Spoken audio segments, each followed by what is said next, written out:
Meu boa tarde aí para todos e todas. Hoje é dia 25 de abril de 2012, quarta-feira. O verbete é de número 2276, tem 6 páginas, 51 alogias e 21 máximos. Eu chamo a atenção que a divisão do detalhismo tem 13 máximas. O tema é servidor público. A especialidade é administrativologia.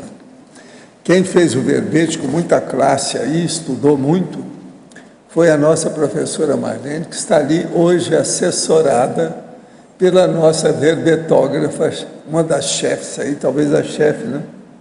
Que é a professora Dulce. De modo que eu não sei aí o que é, que elas estão preparadas para o que deve é hoje.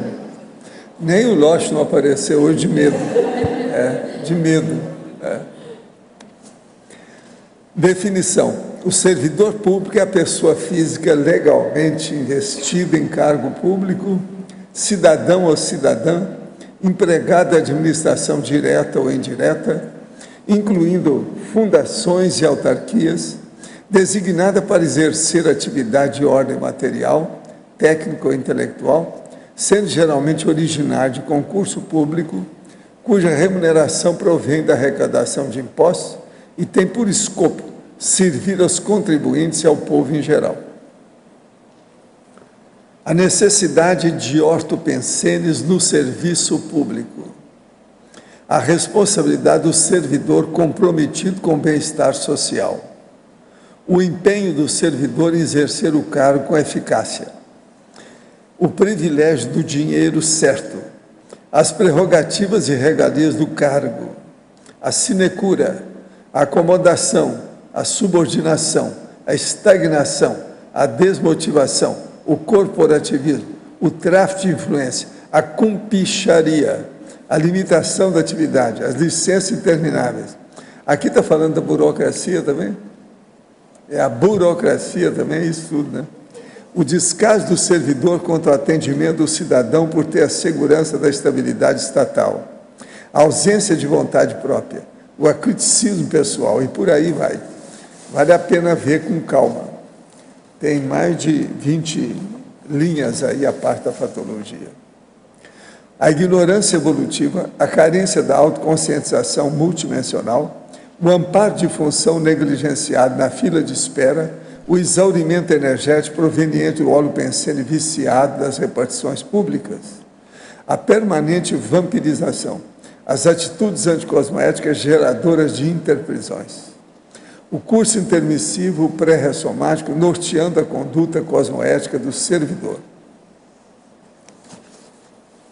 Nós temos agora, na argumentologia, a tipologia, com 6 categorias de servidores e agentes públicos nas esferas municipal, estadual ou federal.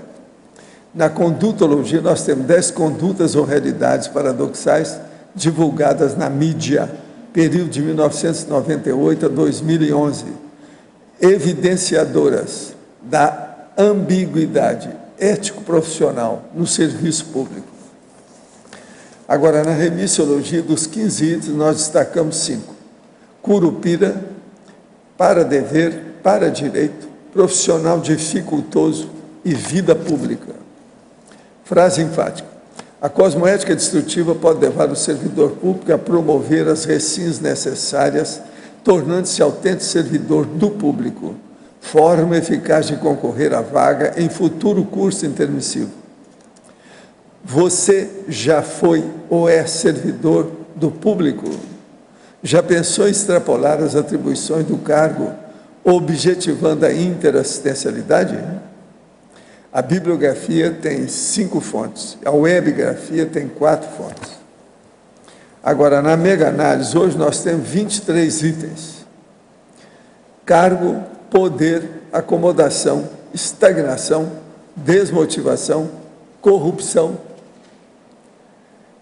corporativismo, nepotismo, acobertamento, benefícios, jeitinho, abuso, peculato, probidade, credibilidade, moralidade, autoridade, impunidade, administrativologia, legislação, sociologia, politicologia e burocracia. Agora, o verbete da enciclopédia hoje é sobre manipulaciologia. Por incrível que pareça, um assunto tem que ver com o outro, perfeitamente. Não tem nada a ver, não é isso? Não tem nada a ver, está certo. Mas agora é bom vocês olharem com calma, que esse está dentro da interconvivenciológico. Ele é o tipo do assunto interconvivenciológico, que é justamente o servidor. Né? Agora, questionamentos aqui. Estou há poucos dias de completar 6 meses de TENEPS. E desde ontem tenho sentido enxaqueca terrível, apenas do lado esquerdo da cabeça. Dói tanto que mal consigo abrir os olhos. Será que isso tem a ver com a TENEPS? Se tiver, o que faço para sanar isso? Fui obrigado a faltar ao trabalho hoje devido à dor. Por favor, me coloque em sua TENEPS, pois esta está difícil de aguentar. Escuta, a primeira coisa tem que ver o seguinte, você tem enxaqueca frequente? Precisa examinar isso. Se tem, é outra situação, precisa ver a causa. Enxaqueca tem que examinar muito com calma. Cada caso, às vezes, é muito especializado. Né? Tem que ver. Agora eu vou colocar na TENEPS. A noite que passou, fomos deitar com a nossa bebê e acabamos pegando o sono. Acordei por volta de meia-noite e a porta que havíamos fechado estava aberta. E o mais estranho é que o rádio estava ligado. Foi bem estranho. O que o professor nos diz a respeito? Aproveitando a oportunidade, venho me sentindo muito estranha, irritada, sem motivo, estúpida, sem paciência. Falo o que vem na cabeça, nem eu estou me suportando. Também estou achando bem estranho, porque tem até alguns dias atrás eu estava o oposto. O senhor comentou que preciso fazer estado vibracional. Tem como me auxiliar? Pois estou tendo dificuldade. Nós vamos colocar energia nisso aí. Agora me conta, vocês foram deitar com a nossa bebê, mas vocês estão deitando na mesma cama? Isso não pode, não. Não pode ser junto, não. Não é psicologia, isso é o óbvio. Todo mundo sabe disso. Não pode deitar e dormir um adulto com a criança pequena na cama, não. Tem que ser separado. Abra o olho com isso. Mata sufocado, é só virar, mata sufocado. Que o bebê, às vezes, não tem nem tempo de gritar. Nós vamos colocar aí, vamos jogar energia no caso, tá certo? Vamos trabalhar. Em recente viagem ao Equador, há um mês, um argentino que conheci num grupo de turistas me disse que nós, brasileiros, somos diplomáticos na arte de enganar, com o nosso jeitinho brasileiro e com a lei de Gerson. Como prestar ações interassistenciais cosmoéticas com resultados promissores, estando imerso nesse holopensene inato de manipulação? Como não errar, ou errar o mínimo possível? Olha, o problema todo é ter linearidade autopensênica. Aí a pessoa pode melhorar na situação. E ver o que você faz para fazer assistência aos outros. Esse é o caminho. Agora, Marlene, a verbetógrafa. Apesar da má fama dos servidores públicos de modo geral, ressalta a existência de excelentes profissionais cosmoéticos centrados na interassistencialidade, prestando melhor serviço que muitos locais da rede particular, como convênios de saúde. Poderia nos explicar mais a respeito do amparo de função negligenciado na fila de espera e como nos prevenir do exaurimento energético proveniente do holopensene viciado das repartições públicas? Parafatologia, linhas 2, 3 e 4. Sou servidor público médico em São José dos Pinhais há 6 anos, com muita honra. Esse é o médico que sempre escreve para cá. Mexeu com ele hoje, hein, ô chefe? Meu colega aí está abalado com a situação. Dessa vez mexeu. A primeira vez que eu vejo ele falar alguma coisa dele. Essa está ótima. Agora, ó, eu só quero lembrar uma coisa. A nossa verbetógrafa fez o verbete neutro. Exatamente. Boa tarde a todos os tertulianos e teletertulianos. O verbete é neutro, eu concordo com ele, existem servidores em todas as áreas que são cosmoéticos. Só que tem um percentual pequeno. Sim, e eu quero falar com ele que eu também sou. No Brasil. Ele fala aqui, ele pergunta sobre o amparo de função negligenciado na fila de espera. A gente percebe que, pelo tipo de ambiente em determinados locais, em determinadas repartições, fica quase impossível do amparador acoplar com a pessoa. Por quê? Porque a maioria ali está pensando mal. Pelo menos no local onde eu trabalho, eu percebo isso. Ali as pessoas se chamam reclamante e reclamado. Então, o que acontece? Está todo mundo pensando mal de alguém. Como é que o amparador de função pode acoplar, ainda que a pessoa esteja ali, só se ela estiver encapsulada? E aí tem que ter um bom nível, um bom domínio energético e tem que conhecer bem as técnicas da Conscienciologia. Agora, sempre é tempo. O professor Valdo mesmo já deu exemplos aqui, ele já contou várias vezes o caso do ex-governador Leonel Brizola, que ele percebia que o governador tinha um amparo que ele não dava a menor bola para o amparador. Então, essas coisas tem. Agora, o finalzinho, qual que foi, professor, que ele perguntou? Como se precaver do exaurimento? É trabalhar as energias e tentar melhorar o holopensene do local. Mas aí é uma questão de competência, né? Muito bem. Estou acostumada com algumas sinaléticas energéticas devido ao ectoplasma. Mas de 2 dias para cá, surgiu primeiro no ouvido direito um tipo de vibração que, além de sensível, é audível. Hoje passou a vibrar no ouvido esquerdo também. Isso pode ser algum problema neurológico? Pode ser. E pode ser alguma sinalética também que esteja desenvolvendo. Fica de olho. Olha bem. Numa experiência fora do corpo, quando exteriorizava energia, senti uma vibração intensa semelhante ao EV. Fiquei intrigada, pois não sendo EV, que fenômeno seria este, vibração muito intensa na exteriorização de energia no extrafísico? Gostaria de ter a sua opinião em relação a isso. Essa pessoa é de Portugal. O caso todo é o seguinte, isso aí, energia pode acontecer de tudo. Agora, fora do corpo, isso é normal. Seria bom você ler o livro Projeciologia, na parte da exteriorização do psicossoma, que aí explica o processo, mostra até o que é o rastro energético do psicossoma e outras coisas mais de energia. Mas isso é bom você ver, porque tem muito assunto para a gente ver. O livro é Projeciologia.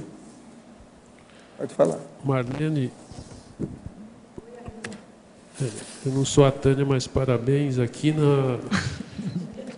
eu falei que ia te fazer 10, mas só aqui tem 7. Essas operações, se podia dar uma geral rapidinha, Sucuri, Zumbi, Matusalém, Zaqueu, Anaconda. Você pode falar assim, bem... Eu até trouxe o cosmograma, é o mapa da limpeza. Essa reportagem está também na bibliografia. Se você olhar, qual que é a revista aí, 20 de outubro de 2004. Eu escolhi essas porque são inúmeras. Eu, inclusive, falo da criatividade do pessoal em nominar as operações, porque eles colocam nomes indianos, nomes de cidades da Pérsia, nomes de animais, nomes bíblicos. Então, eles têm, no mínimo, um nível bom de erudição. Vocês concordam? Haja criatividade e um mínimo de erudição. Eu escolhi essas porque todas essas falam em servidores públicos. Está com a maioria das pessoas envolvidas e presas eram de servidores públicos. A Operação Zaqueu, a corrupção nas delegacias do trabalho, número de presos, 25, 10 auditores fiscais do trabalho, estado onde a operação ocorreu, Amazonas. Operação Matusalém, crime, fraude no INSS, número de presos, 13, todos funcionários públicos, estado, Amazonas. Operação Sucuri, 39, o número de presos, 39, funcionários públicos, 22 policiais federais, sendo que 39 eram funcionários públicos. Estado, Paraná, nós temos que tomar cuidado aqui, hein, gente? Nós estamos aqui no Paraná. Operação Anaconda, essa também é de cobra, a gente tem que tomar cuidado. Falta Cascavel aí. Faltou, né? Depois você manda para eles lá uma sugestão, Arlindo. O crime da Anaconda, venda de sentenças judiciais, número de presos, 9, 3 policiais federais e 2 funcionários públicos. Estado onde ocorreu, São Paulo. Essa foi onde ocorreu a prisão daquele juiz, esse aqui, Rocha da Mata? Lalau? Não, o Lalau foi em 98. Lalau foi esse do cabelo branco aqui, não está o nome. É o Rocha Matos, né? Faltou alguma aí, Arlindo? das operações? Faltou, não sei se Passagada e Satyagraha. Satyagraha, né? Um nome. Satyagraha foi recente até, né? Sim, Satyagraha é um nome sânscrito que o Mahatma Gandhi utilizava, significa firmeza da verdade.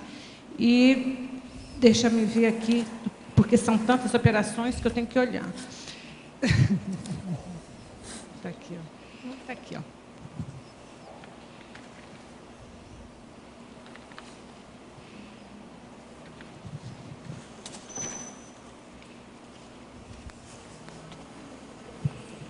A Operação Passárgada. Passárgada é uma antiga cidade da Pérsia, hoje é o Irã, né? O processo conta com mais de 30 mil páginas, mais de 100 volumes. Também é proporcional ao tamanho da fraude que envolvia a participação de prefeitos, advogados, lobistas, servidores públicos e magistrados em um esquema ilegal de venda de sentenças para a liberação irregular de verbas do Fundo de Participação dos Municípios. Isso aí foi em Minas Gerais e no Rio de Janeiro. Então, nós também temos que cuidar.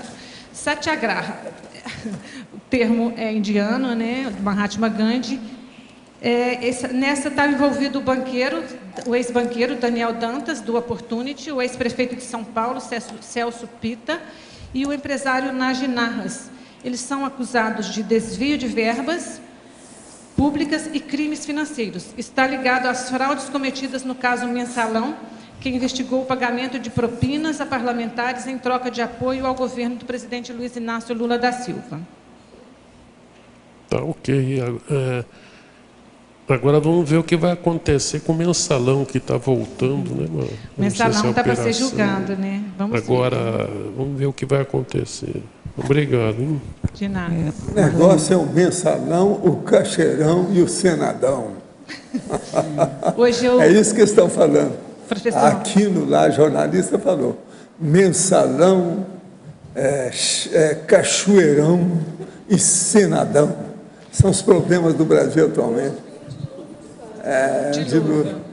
Hoje de manhã, parece até aquelas coisas. Eu até ia trazer o filme para a gente passar aqui, um filme de 5 minutos, que eu tinha um procurador que eu não falava com ele, tinha uns 10 anos, ele me mandou o e-mail, eu falei, isso, vai ver que isso é para eu passar na tertúlia. Só que eu fui gravar e deu pau no computador, saiu, acabou tudo, não teve jeito.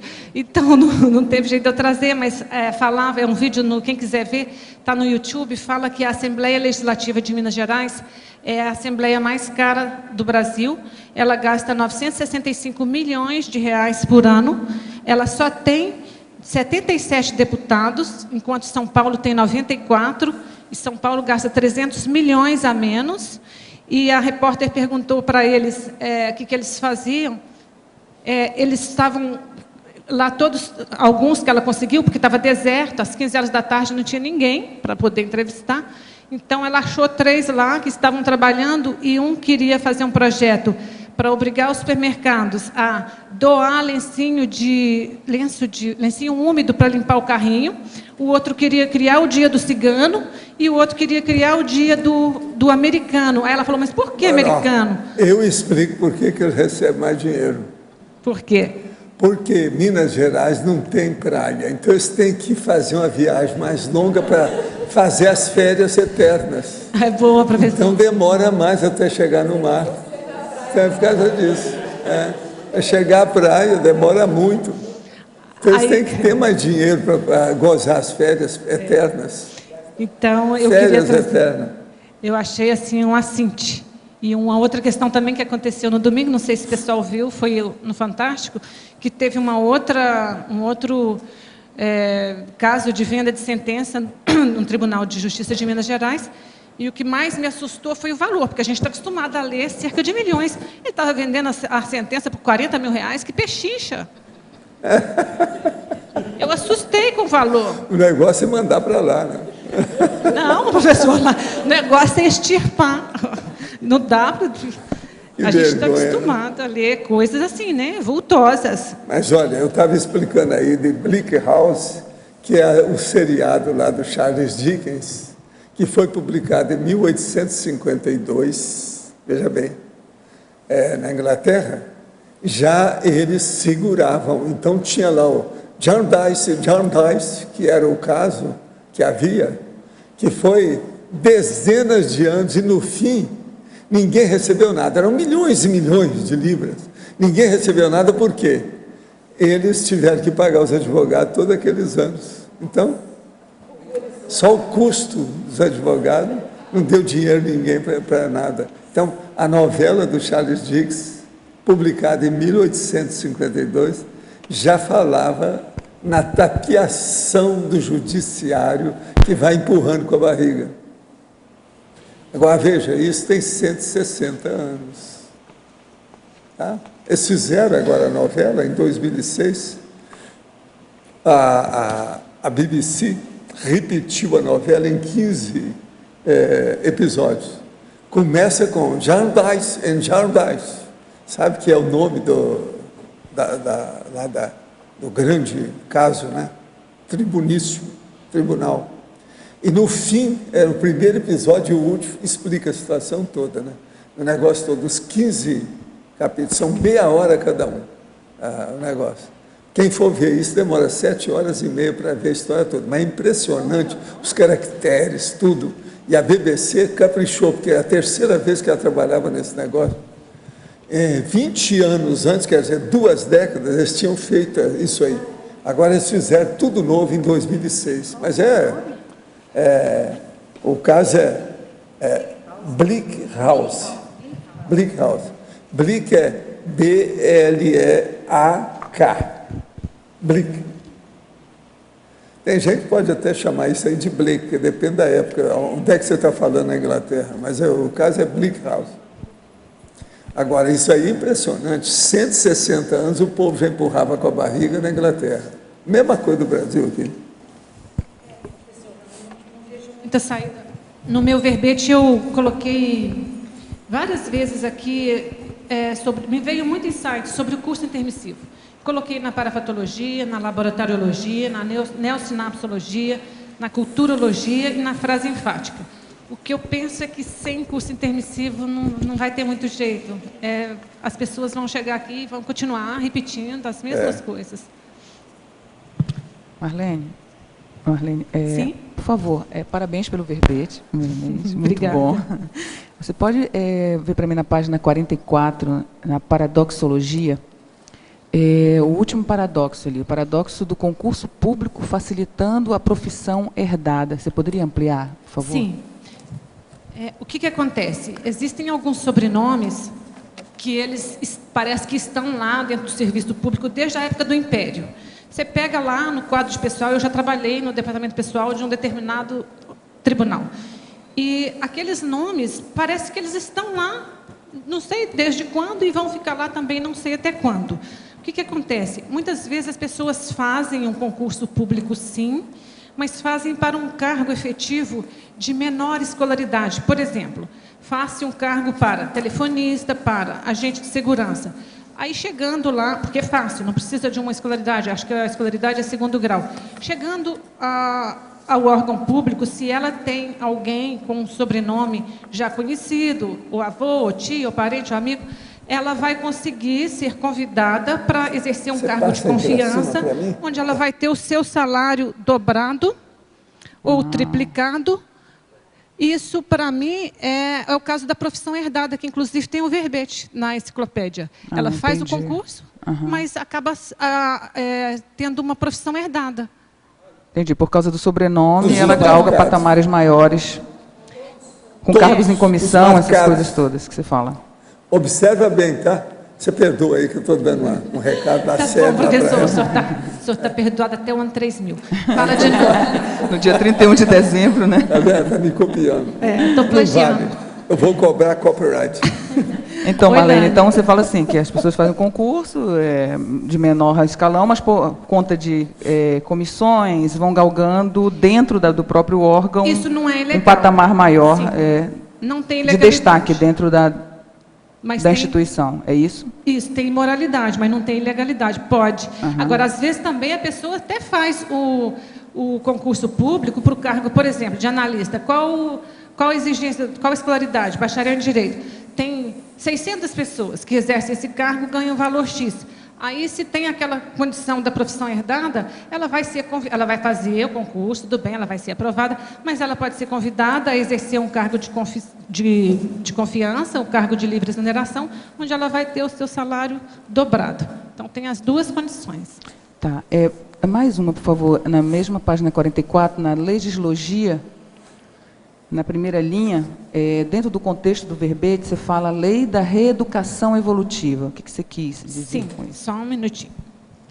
Legislogia, página 44, logo abaixo aí do paradoxo. 44. Uhum.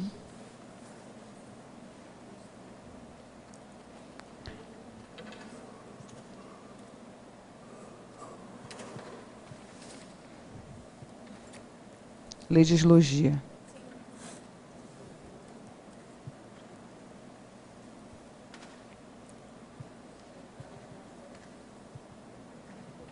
É a primeira linha. Lani. É a lei da Sim. reeducação evolutiva dentro do contexto do verbete funcionário público. Sim, tem os verbetes, né? Reeducação para a paz e reeducação social, onde o professor Valdo, acho que foi mês passado, diz que é o ato ou processo de tornar a educar ou reeducar de meios específicos capazes de assegurar à consciência melhores níveis de autopesquisa e compreensão mais profunda dos princípios evolutivos.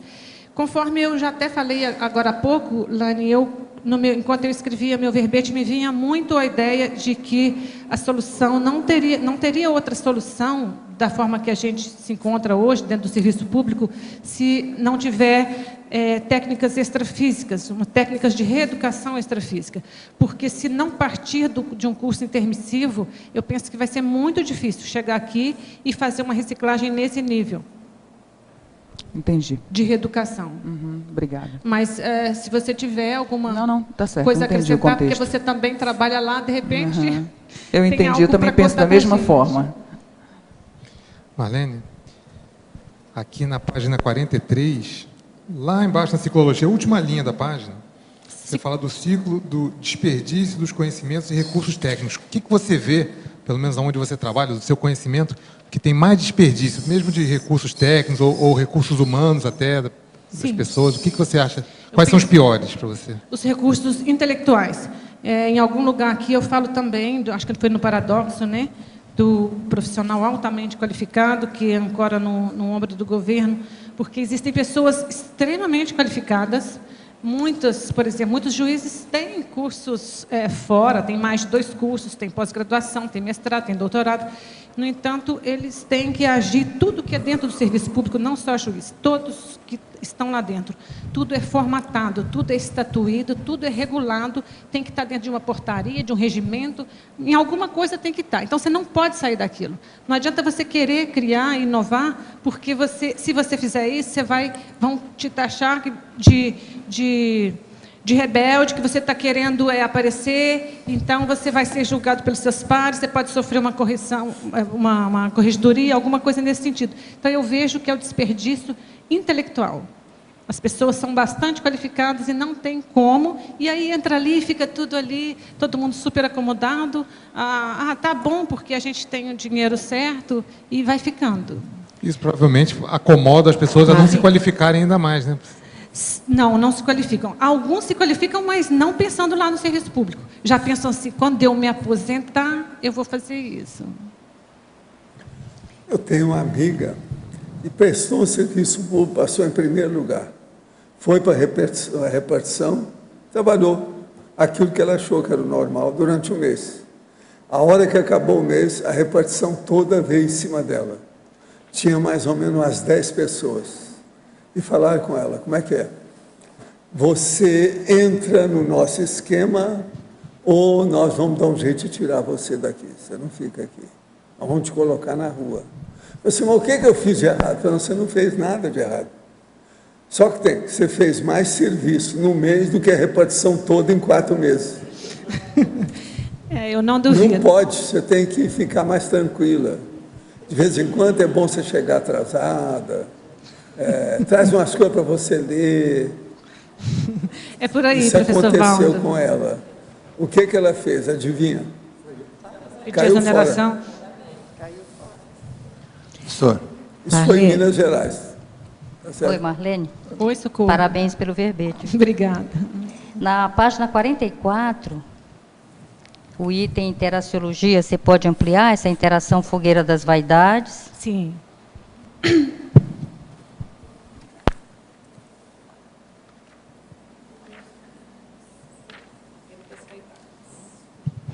Sim.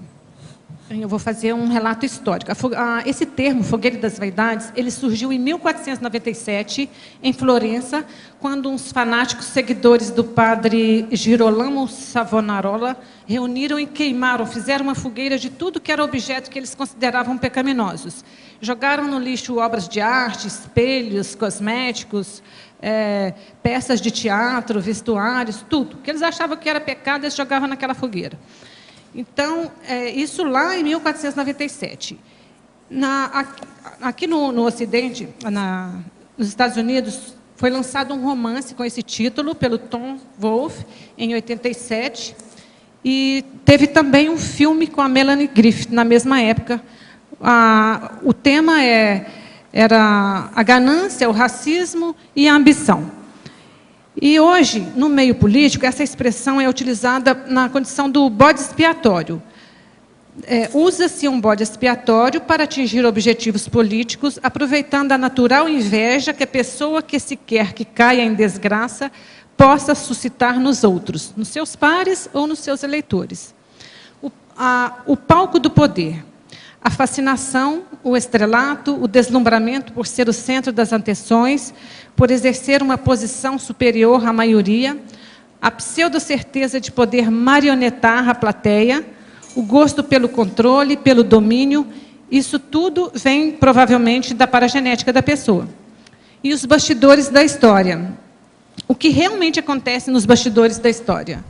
Será que aquela pessoa que está no topo realmente é a mentora intelectual das decisões que podem afetar toda uma sociedade, toda uma coletividade?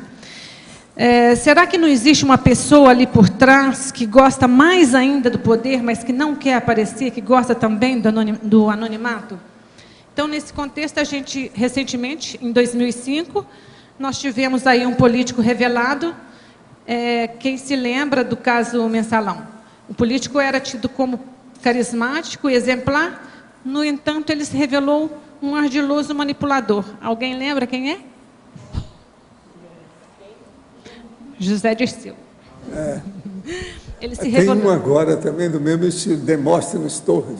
Esse aí já está até descarado. Então, voltando um pouquinho mais na história, Nicolau Maquiavel, também é descrito por muitos autores como sendo um conselheiro de tiranos e um ardiloso manipulador. E ainda num outro contexto dos bastidores da história. Será que esses traços todos, essa ganância pelo poder, essa sede, não vem já desde quando vem? Da história da humanidade, do feudalismo, da monarquia? Aí eu penso que há uma interação, a gente não sabe quando começa isso. Tá. E na sindromologia, essa primeira síndrome, a síndrome da Juizite.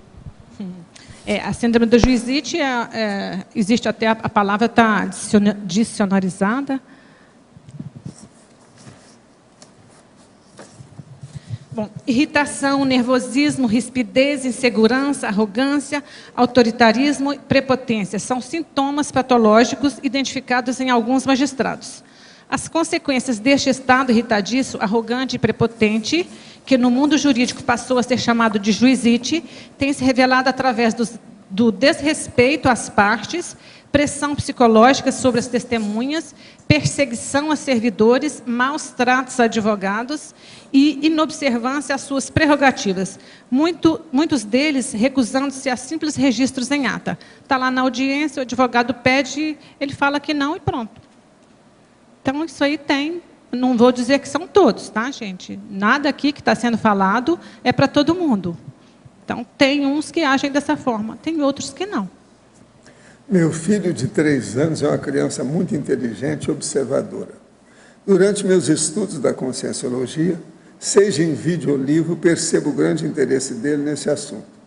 Para ele, a vivência sobre energias, EV, projeção, é uma realidade intrínseca. Todavia, esse ano, começou a estudar e está no pré-1. Esses dias chegou em casa e me disse por que não temos uma Bíblia. Como proceder nos momentos em que a realidade da sociedade é diferente da realidade que ele vive em casa? Acho muito complicado tentar explicar isso para ele, que é uma criança. Não, eu acho que você deve forçar a barra e ele vai ouvir você com calma. E explica para ele ficar mais de ouvido e não brigar com ninguém na escola por causa dos temas. Mas observar para aprender. Tem que explicar isso para ele. Isso é uma boa. A minha mãe já fazia isso comigo. Agora, isso aqui eu acho que é para você. Ao intermissivista lustro, vivendo no Brasil, as carreiras públicas típicas do Estado têm se mostrado ultimamente uma boa opção para se manter uma carga horária equilibrada e boa remuneração. O ponto mais crítico que vejo é a questão da cultura institucional, cleptocrático ou mais ético. Cleptocrático. De que modo a verbetógrafa enxerga a questão da opção por uma carreira pública dentro da inversão existencial? Eu vou pedir para algum inversor falar, eu não sou inversor. Eu já dei conta nisso há muito tempo. Eu nunca fui servidor público. Eu nunca fui servidor público. Pois é, a professora não é o ideal. Cada um faz o que bem entende, né? Às vezes ele vai ter a felicidade de achar um oásis no meio desse deserto. Agora para você. Sou servidor público em autarquia federal, estou muito satisfeito com o meu trabalho atualmente. Porém, trabalho no Rio de Janeiro e penso na possibilidade de mudar para Foz dentro de alguns anos. Uma possibilidade para mim seria a carreira de auditor fiscal da Receita Federal. Há algum auditor da Receita dentro da Cognópolis com que eu possa ter contato para pesquisar o óleo pensante da instituição da cidade antes de uma decisão mais séria? Tem algum auditor aí? Tem. Tem? Alane. Então... Aqui hoje não tem jeito de escapar, não. Então o negócio, dá aí o seu telefone ou e-mail. O meu e-mail. Pode passar um e-mail para mim, Lane Galdino, tudo junto, número 10, @yahoo.com.br. Vou repetir. Vou repetir. Lane Galdino 10, @yahoo.com.br. Pode mandar um e-mail que eu te passo as orientações que você necessitar. Você dá uma entrevista aí para ele. Agora, para você. Na Fatologia, página 42, terceira linha. O que seria a sinecura? Meu pai é servidor público no cargo de fiscal de posturas da Prefeitura de Goiânia, Goiás. Bom, a sinecura eu também não conhecia esse termo, foi um colega aqui da verbetografia que me indicou e eu resolvi aceitar a sugestão. Significa emprego rendoso e de pouco ou nenhum trabalho. Emprego cujas funções não se exercem. Cavação, arranjo. Vocês já ouviram falar daqueles casos em que alguns deputados têm 40, 50 assessores? Se eles trabalham de 2 a 3 dias, o que os assessores vão ficar fazendo lá o resto da semana? Então, eu acho que é nesse caso. Mas isso é a sinecura. Sindromologia, página 44, primeira linha. O que seria a síndrome da juizite? Eu acabei de falar, mas vamos lá, né? Falar de novo? Não, explica tudo. A irritação, o nervosismo, a rispidez, a insegurança, a arrogância, o autoritarismo e prepotência são alguns sintomas patológicos identificados em alguns magistrados. Isso é aquilo que eles chamam lá de... Como que fala? Corredor... Rádio pirata. Isso aí ninguém fala com eles, é óbvio, né, gente? A gente escuta os advogados falando nos corredores, rádio corredor. Então, ninguém chega lá falando que o juiz tem juizite? Não. Rádio peão. As pessoas falam, a gente escuta, mas ninguém vai falar para eles. É a rádio chinelo. Como é que eles chamam? Rádio o quê? Rádio tamanco, rádio peão, rádio corredor. Sob o verbete manipulaciologia, enquanto houver consciências manipuláveis, haverá consciências manipuladoras. Com acabar com esse impasse que impede a evolução consciencial das consciências metafísicas nessa fase atual da intrafisicalidade. O problema é o seguinte, é você proceder bem para dar exemplo e não manipular ninguém. É o que nós tentamos fazer aqui na Cognópolis. Marlene. Aqui na página 42, na fatologia, na penúltima e última linha, você coloca a postura funcional de ser, estar e agir. Você pode ampliar um pouquinho mais isso aqui?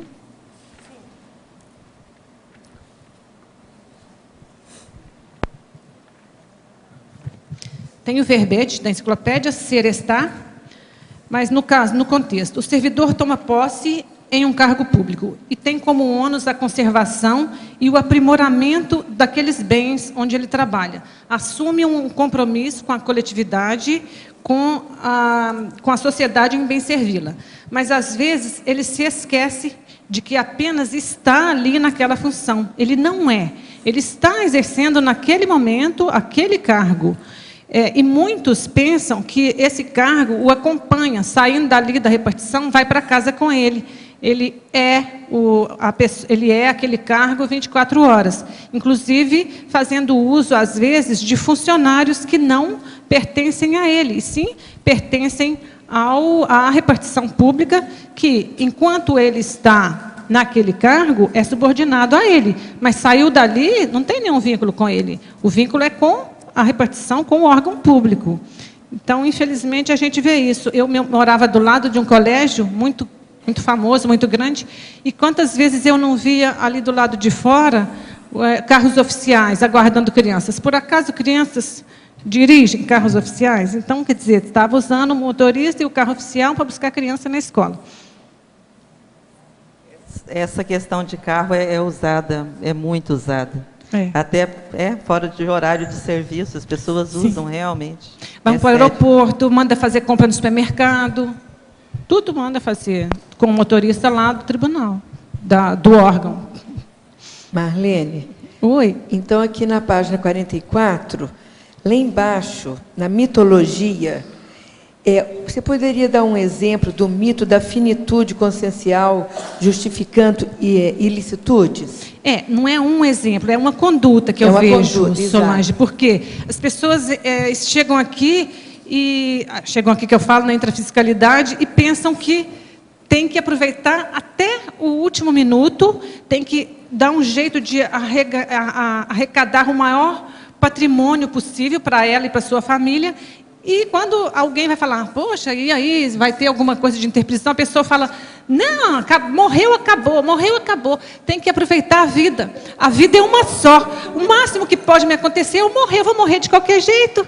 Então, acham que a vida vai acabar. Depois, quando dessomarem, vão entrar aí numa interpretação, numa melex, e vão ver que a vida não acabou nada, vai ser muito pior. Eu acho, Dulce, que você arranjou uma colega, né? Gente, eu queria dar aqui um recado para o Amin, professor Amin, e o professor Everton, que tem 8 verbetes novos lá para trabalhar, tá certo? Já estão revisados, os novos. Estou dando recado, porque não tem nenhum deles aí, parece que nós estamos em cima dos dias, né? Está no finzinho, né? Professor. Então, a gente já deu a transmissão da ideia. Pode falar. No verbete do dicionário, na argumentação, o senhor dá aqui 4 abordagens, mas antes dessas 4 abordagens, tentação, intimidação, sedução e provocação, fazer uma pergunta para o senhor. Por exemplo, o senhor percebe numa situação que foi manipulado, né? Vive uma situação, aí passa um tempo, percebe a manipulação que houve da outra pessoa. E, ao mesmo tempo, você vai ter que conviver com essa pessoa no grupo. Sim. Qual é a melhor saída? Isso é ótimo. Muito bom. Por quê? Ué, não, percebeu, tudo bem, mas a evolução a maneira... precisa disso. Precisa de fazer, entende? O processo de reajustar tudo. Faz parte do serviço. É bom continuar com a pessoa para ver se ela melhora. Vamos fazer força. Agora, veja, essas 4 abordagens, isso aqui é clássico, muita gente já estudou isso, sobre manipulação. Tentação, intimidação, sedução e provocação. As 4 são diferentes, são muito parecidas, mas são diferentes. É assim que se faz a manipulação. Você passou por quê? Sedução? Tem isso tudo. Não sei quais das provocação, quatro. intimidação, tentação. São as 4 que se usam Mas dá uma mais. aprofundadinha em cada tema, por favor. Pois é, a tentação. Então a pessoa chega com um processo de dinheiro seríssimo para manipular você. Depois que ela te dá o dinheiro, ela exige. A intimidação. Ela descobriu que você fez aquele negócio, então ela fica começando a fazer chantagem com você. Olha, eu conto. Você tem que fazer isso, senão eu vou contar. Sedução. É a dona que chega e puxa a saia, assim e tal. Está entendendo? Provocação. É aquele que provoca você na frente de todo mundo, aí te coloca numa situação um pouco constrangedora, tal, para chatear. Espicaçou a situação. Tudo isso são técnicas de manipulação. Então, a manipulação chega num ponto que a pessoa quer colocar uma canga na outra. Esse aqui é a canga, e tudo isso aqui é técnica da canga. Entende? Justamente a permanência da convivência. Agora, o que é engraçado é que isso tudo já foi estudado. Essas 4 é que foram eleitas como sendo as básicas, fundamentais, as mais importantes. O tipo de manipulação. São essas 4. Dormindo com o inimigo, certo? Valdo, Sim. você podia dar uma ampliada na conclusão? Você podia dar uma aprofundada? Assim, eu e você, embora na condição de assistentes interconscienciais, dispõe de potenciais evolutivos mais amplos e enriquecedores, ainda podemos estar agindo dia a dia de maneira errada, desviada e ilícita ante a paradireitologia, vítimas da autoenganologia. E, nesse caso, somente nós mesmos, em certas circunstâncias, podemos ficar conscientes e plenamente a par de tal realidade a fim de evitá-la. Isso é uma conclusão lastimável. Então, É preciso ter cuidado com isso. a condição Então, de se você usa qualquer daquelas abordagens, tentação, intimidação, sedução e provocação para dominar os outros, você está errado. Agora, às vezes, nós podemos estar fazendo isso até sem saber. A vida humana é difícil. O contato, a gente tem que saber, por isso que eu estou chamando a atenção. A condição do interassistência, do assistente interconsciencial, ele praticar isso. Porque, olha, por mais boa vontade que você tem, às vezes a pessoa acha que você está com má intenção na hora que você está assistindo a alguém. Tem muito disso. Por isso que eles falam, não adianta você dizer que é honesto, você tem que mostrar, às vezes até calado, com calma, que é honesto. Tem que haver fatos para mostrar essa situação. Então, a manipulação é a mesma coisa, às vezes é difícil. A pessoa pode pensar que está assistindo e está fazendo... Não, pois é, e ela está manipulando. Agora, os outros, às vezes, vão interpretar mal o modo dela. Eu já vi isso tudo, com muita gente. Pessoa bem intencionada, está agindo lá corretamente, tudo isso, e o povo não está entendendo, está achando que ela vai tirar algum partido, algum proveito. Ela está aplicando aquilo. Não é não. Tem que ir com calma.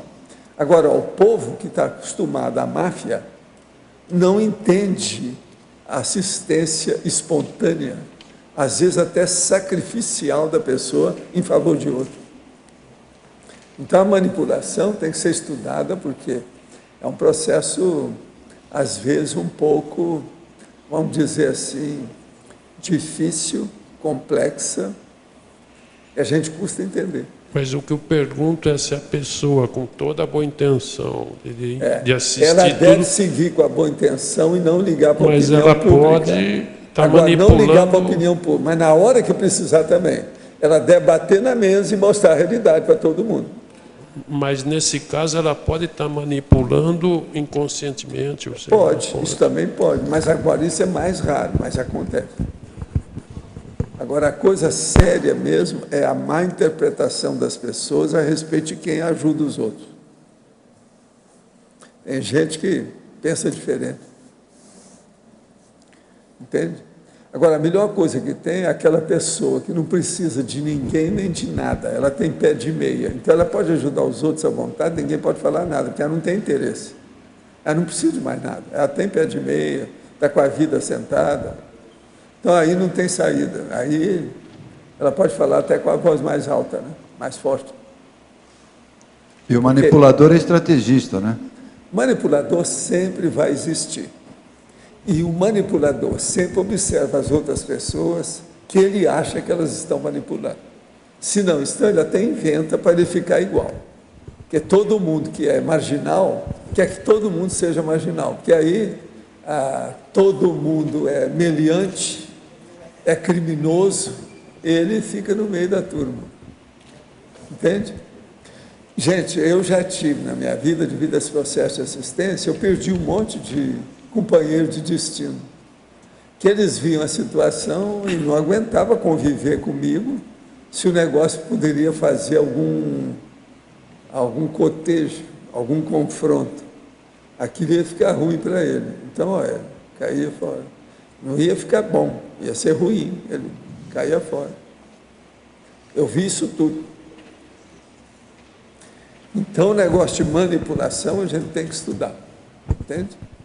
E eu já estou mostrando aqui muitos detalhes dessa história. E mostra aqui, eu e você, ou eu ou você. Várias vezes eu falei nisso aqui no processo. Quer dizer, exatamente 5 vezes eu falei nisso. Eu e você, 6 vezes. Ou eu ou você. Para mostrar a realidade, porque o negócio é nosso. Você tem que estudar a manipulação em você e a manipulação nos outros. Em favor de você e em favor dos outros. Não tem saída. Isso é a regra. Professor Valdo, Sim. aqui é a Rosa. Tem que se ter bastante cuidado, atenção, em relação também às técnicas de venda, a programação neurolinguística, né? Não, ela usa muitas técnicas manipuladoras anticosmoéticas, principalmente a rede dos Estados Unidos. É igual a cientologia, foi feito para ganhar dinheiro, isso não presta. Tem várias redes é igual Silva Mind no Brasil com foi esse feito para ganhar objetivo. dinheiro. Isso risca do mapa, não perca tempo com isso. Eu quero te falar que sobre aquele assunto eu conversei com o Fred hoje, tá? Ah, sim. Ele vai olhar, ele deve falar com você. Tá bom, no final eu procuro o senhor. E eu gostaria de falar com a Marlene sobre a questão, eu sou aposentada como professora pública, a questão do professor, até depois quero perguntar isso ao professor, da questão do professor público, que ele a palavra fica impregnada até pelo Holopensene. Mas olha, a servidora no Brasil, que é a professora, não é considerada servidora, é escrava. Mas está ligada ao administrativo. Era escrava pública. Eu coloquei aqui, Rosa, na... Está ligado ao administrativo, administração, Já está, né? ótimo, você falou, obrigado. Na página 43, Rosa, na quarta linha, de baixo para cima, na fatologia, eu coloquei o heroísmo dos professores estaduais e municipais, porque eles têm que ser verdadeiros heróis. Com esse Estatuto da Criança e do Adolescente, que, ao invés de punir, protege o infrator, os professores e os diretores das escolas estaduais se tornaram reféns dos alunos. Em todo o Brasil, está cheio de casos, é só abrir o jornal, e ainda por cima, o governador do Ceará, em setembro, quando houve um pleito lá de salários por parte dos professores, ele falou assim, quem quiser ganhar bem, professor que quiser ganhar bem, vai para a iniciativa privada. Aqui tem que dar aula por amor. Aí eles fizeram toda uma passeata lá, colocaram o outdoor na cidade toda. Cid Gomes, doe o seu salário, seja governador por amor. Mas ele não abriu mão do seu salário. Poderia repetir o tema Operação Satyagraha? De acordo com o significado da palavra, qual a relação com a operação? Página 43, quinta linha, fatologia. Você tem que ler tudo aí de novo. É o jeito. A Satyagraha foi um termo utilizado pelo pacifista Mahatma Gandhi durante sua campanha pela independência da Índia e significa firmeza da verdade e não violência. Mas aqui no Brasil, ela foi utilizada, a Polícia Federal resolveu nominar esse mega esquema que está envolvendo o ex-banqueiro Daniel Dantas, o ex-prefeito de São Paulo e o ex-empresário Nagy Narras, nesse mega esquema que também resultou no mensalão. Agora, por que colocaram, eu não sei. Aí tem que ver com quem criou o nome. Na página 43, parafatologia, segunda e terceira linhas. O amparo de função negligenciado na fila de espera. Gostaria que explicasse novamente por conta do porquê da negligência do amparo de função. Por causa da falta de condição dele fazer um acoplamento, se a sua holosfera, se a sua psicosfera não dá oportunidade para isso. O amparador não consegue acoplar se a pessoa estiver ali cheia de bloqueios e estiver pensando mal e estiver mal-humorado, principalmente se estiver trabalhando de mau humor e irritado. O amparador não consegue chegar. Ele fica na fila de espera até esperar um momento. Se aparecer alguém ou um momento que ocorrer uma oportunidade, com toda certeza ele vai auxiliar. Está me parecendo que o seu verbete está carregado de 100 do Pensene. Essa leitura tem lógica? Ou eu me melindrei também? Me colocou aqui na condição de cobaia. Pode ser, mas provavelmente as duas hipóteses, pode ser. Vamos pensar, vamos refletir. Mas reflita você aí que eu reflito alguém daqui. Vai falar de servidor público do Brasil, santificando os servidores do Brasil? Eu nunca vi isso em parte nenhuma, desde que eu sou vivo no Brasil. Sabe, há 80 anos eu não escutei isso em parte nenhuma. Há sempre reclamações. Agora, o nome é burocracia. Tentar desburocratizar. Os caras deram em cima deles, mandaram embora os caras da burocracia. Fizeram até um ministro, numa certa ocasião, eu lembro disso. Pois é. Falaram aí de professoras.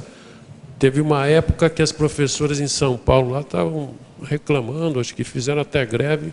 Aí a declaração do Dr. Paulo Salim Maluf: as professoras são mal casadas. Entendeu? São mal o quê? Mal casadas. Mal casadas? Mal casadas. Gente, é por isso que precisa de amor. Né? Precisa de amor. Juntando com o Cid lá. O Cid Gomes. Viu? Tem que dar aula por amor. A origem é a mesma. Valdo, eu só queria aproveitar. Ontem, na Globo News, eles estavam fazendo uma análise da questão do serviço público no Brasil. E, segundo a média mundial, a proporção de funcionários públicos até que está dentro da média, não estaria acima. O grande problema que eles estão avaliando no Brasil é a má qualidade do funcionalismo público. Então, se fosse pelo número, até proporcionalmente à população, estaria mais ou menos adequado. Só que o nível é muito ruim, é muito baixo. Então, que precisaria de um alto nível de qualificação dos funcionários públicos, tirando, obviamente, a questão da corrupção, né? Mas deveria ter essa qualificação. Eu gostaria... Se você acabar com a corrupção, quantos... vão ficar uns 5. Não fica um, né?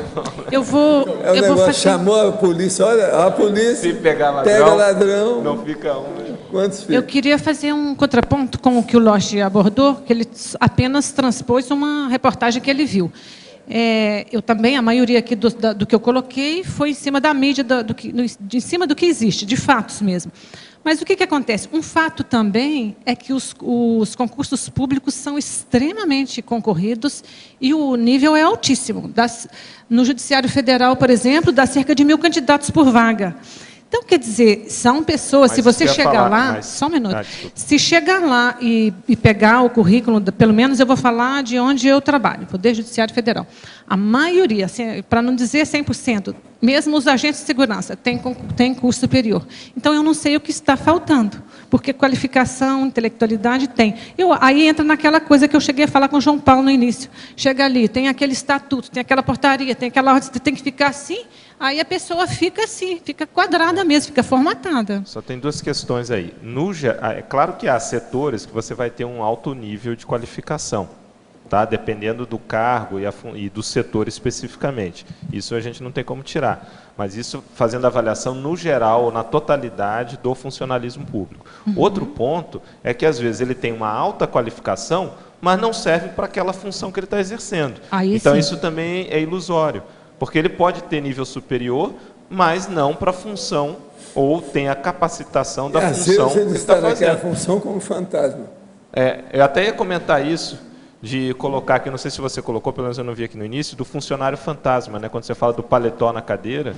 O paletó na cadeira é uma coisa típica, né? Mas uma expressão também que se utiliza muito Senado. é o funcionário fantasma, né? Que acaba aí acontecendo tem que ver com a deusa Minerva e com a deusa com a Rosa e a Dulce. Eu aceito tudo, desde que passe por elas, pelo professor Valdo. Mas funcionário fantasma é algo que eu sou uma mera coadjuvante. Se quiser atualizar dentro da Conscienciologia, seria funcionário concierge. Você é funcionária pública. Sim, do Judiciário Federal. É bom você falar que você é funcionária, servidora pública. Eu falei desde o início, professor. Isso é muito sério. Eu falei desde o início, professor. É autoridade moral. Claro. Foi a primeira coisa que eu falei aqui, professor. Quando a pessoa escreveu falando que ele faz um bom trabalho, o médico, eu falei, eu também sou. Nós temos uma advogada especializada nessas coisas aqui hoje de olho, está de ouvido aí na história. Tenho aqui atrás também, ó, defensora pública. Marlene, pois aqui no ar, só contribuindo, eu também fui funcionária pública da área da saúde, né, Secretaria Municipal de Saúde. E o que a gente observava nessa questão dos concursos, que realmente passa as pessoas com grande qualificação, mas o que acontecia que a gente percebia lá? As pessoas passavam pelo estágio probatório e, antes disso, para assumir o cargo, por uma avaliação psicológica, né, um psicotécnico. O que acontecia? Principalmente em cargos na segurança, na Guarda Municipal, pessoas com muitos problemas na área psíquica, e então se tentava evitar que essas pessoas entrassem. O que acontecia? Elas entravam com recursos na justiça e derrubavam a avaliação psicológica e entravam. E dava problema depois sério, pessoas que portavam armas e coisas assim. E o estágio probatório, o que eu percebia também lá? Chefes, né, os chefes das pessoas que assumiam, tinham, vamos dizer assim, medo ou receio de avaliar essas pessoas negativamente, quando era o caso, que as pessoas não tinham condições, nesses 3 anos de estágio probatório, porque elas diziam o seguinte, eu não sei se lá adiante, mudando o prefeito, mudando o partido, né, de quem está no poder, se essa pessoa não vai ser meu chefe amanhã. E isso a gente vê acontecer muito. Então, é muito complicada essa questão do funcionalismo público, de realmente avaliar e realmente manter no cargo as pessoas que têm perfil ou são profissionais competentes. Então, a gente vê pessoas passarem nesse estágio probatório de 3 anos sem as mínimas condições. E em 11 anos de funcionalismo público, eu só vi uma pessoa ser demitida, né, ser exonerada por roubo explícito. E assim mesmo o processo rolou anos. Ela foi assim, pega em flagrante, roubando, e assim mesmo ela não conseguiu ser exonerada rapidamente. Então, o nosso sistema, a lei, o processo todo, ele não ajuda em nada, né, Marlene, que a gente qualifique o funcionalismo público aí, sim, e que ele seja até, vamos dizer assim, cosmoético e realmente cumpra a sua função, né, com competência, com qualidade. Eu falo do termo corporativismo na fatologia e falo também na culturologia, a cultura do acobertamento anticosmoético. Esse termo corporativismo adquiriu uma conotação extremamente pejorativa e negativa ao ser identificado como um tipo de forma associativa que tem por objetivo assegurar privilégios e proteção para seus membros. Agora, recentemente, a gente teve um problema aí, né, que foi amplamente divulgado na mídia também, que foi o caso do CNJ investigar os pagamentos indevidos a servidores e juízes, que houve aquele quiprocó todo com a Eliana Calmon. Então, isso existe sim, e você ainda teve sorte, você presenciou uma demissão, eu nunca. Marlene. Marlene, parabéns pelo verbete, viu? Muito bom. Marlene. Oi? Aqui no A. Boa tarde, parabéns pelo verbete, está muito bom. Marlene, eu gostaria de lhe perguntar, na fatologia, ali na segunda linha, terceira linha, de baixo para cima, a interassistencialidade terapêutica, e aí a outra é a força exemplificativa das ações dignas e atitudes moralmente irrepreensíveis do servidor prestimoso. Então, como você é servidora pública, a gente conhece, já está aqui há bastante tempo em Foz do Iguaçu, né? Acho que é 2 anos só. 2 anos. Pois então, eu te pediria assim, exemplos pessoais. Exemplos, né? exemplos pessoais da interassistencialidade terapêutica no teu trabalho. Sim. E também essa questão de como o teu exemplo ele repercute no teu trabalho, por favor. Bom, eu não sei se o meu exemplo repercute no meu trabalho, mas eu primeiro vou falar sobre a interassistencialidade terapêutica, porque é óbvio que existem médicos, enfermeiros, assistentes sociais, todos esses cargos são naturalmente assistenciais, e eu coloco também hoje a questão do professor, que, para mim, principalmente o professor de primeiro grau, é o que está mais fazendo assistência, porque ele tem que ser tudo ali na sala de aula. Mas, independente dessas profissões que são naturalmente assistenciais, eu penso que em qualquer local, a pessoa, se quiser, ela pode fazer uma interassistência. Por que inter? Porque é sempre de mão dupla. Por exemplo, está lá na repartição aquele monte de gente na fila, super estressado, qualquer coisa é motivo para brigar. Hoje é proibido fumar nas repartições, mas teve uma época, até 5 anos atrás, não era. Isso era uma confusão. Chegava um, começava a fumar, e era aquela confusão, porque um não queria, o outro não deixava, o outro não podia, e daí a pouco estava lá as pessoas quase se engalfinhando, e aí a gente tinha que chegar, conversa com um, faz uma tacom aqui, uma tacom ali, passa esse na frente, e dá um jeito e tem que resolver, porque não adianta ficar estressada e mandar todo mundo sair, porque não tem que solucionar. Então, o que acontece? Se você tem a predisposição para querer ajudar, seja lá qual for a atitude, você vai receber de volta através de um aporte energético. Um amparador vai te ajudar, alguém vai gostar da sua postura, vai querer fazer. A pessoa que foi ajudada também vai te agradecer, você vai para casa bem. Então, isso aí pode ser feito.